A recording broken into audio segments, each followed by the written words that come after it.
AES, CEDEAO, CEDEAO, AES. L'AES, l'Alliance des États d'Israël, composée du Niger, du Mali et du Burkina Faso, n'a pas cessé de dénoncer les pays de la CEDEAO. Frères et sœurs, la CEDEAO vient de faire un communiqué pour dénoncer les pays de l'AES qui accusent le Nigeria d'être le sanctuaire du terrorisme. Nous avons vu le communiqué dernièrement et maintenant la CEDEAO riposte. On va vous lire ici le communiqué.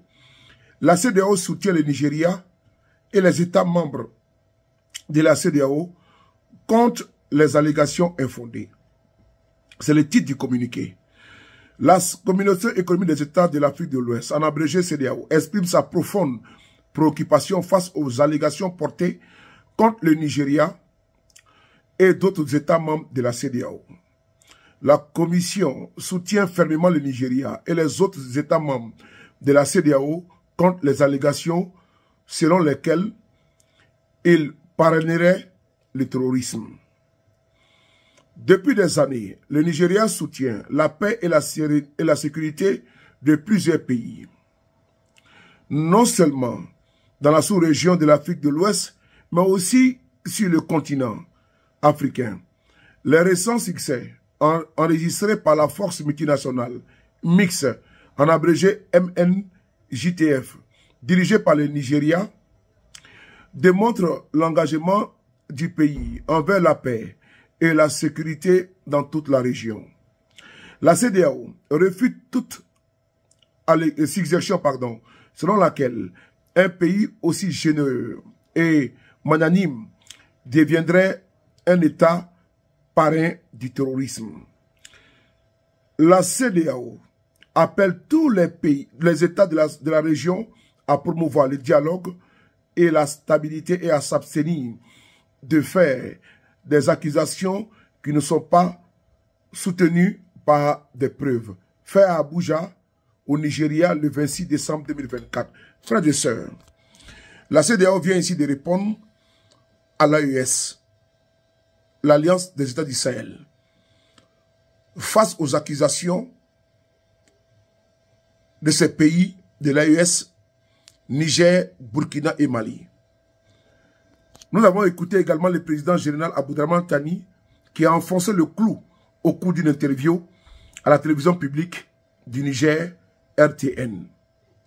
Ce qui est bon de signifier ici et de ne cesser de répéter, c'est que certains pays de l'AES et de la CEDEAO doivent comprendre qu'il y a une jurisprudence, un cas d'école, qu'est la Mauritanie. La Mauritanie était partie prenante, était également membre de la CEDEAO. La Mauritanie a motivé son désir de quitter la CEDEAO. La Mauritanie a quitté la CEDEAO vit et la Mauritanie vit. Il n'y a pas du mal en la demeure. Ce qui est quand même incompréhensible pour le citoyen lambda de la CEDEAO ou de l'AES, c'est que il y a un acharnement sans précédent, une nuit, de certains jusqu'au boutistes va en guerre de la CEDEAO, Alassane Ouattara, Tinubu, qui veulent installer Bazoum, sans oublier Patrice Talon, qui sont les têtes de pont de l'interventionnisme au Niger et dans les pays de l'AES. Parce que pour eux, le Niger, le Burkina et le Mali sont des départements de communes ou des sous-préfectures de leurs pays respectifs. Il faut qu'ils sachent que la CEDEAO, d'embryon et de bébés, est devenue adulte. L'AES, aujourd'hui, ces pays-là volent de leur propre sel. Il faut qu'ils assimilent cela, que le Niger, le Mali et le Burkina ne sont plus partis, ne sont plus membres de la CEDEAO. Et en bon voisinage, ils peuvent vivre ensemble et en toute tranquillité et en toute quiétude. Un cas d'école. On a vu en Europe, avec le Brexit, l'Angleterre a quitté l'Union européenne. Il n'y a pas eu de tempête, il n'y a pas eu de torrent, il n'y a pas eu de déluge, il n'y a pas eu d'apocalypse. Mais par contre, dans la CEDEAO, ils ne comprennent pas que l'AES, le cordon ombilical est coupé et que le vin est tiré, Le Nyamakoudi est ouvert, il faut le boire jusqu'au bout. Merci beaucoup à vous, vive la US.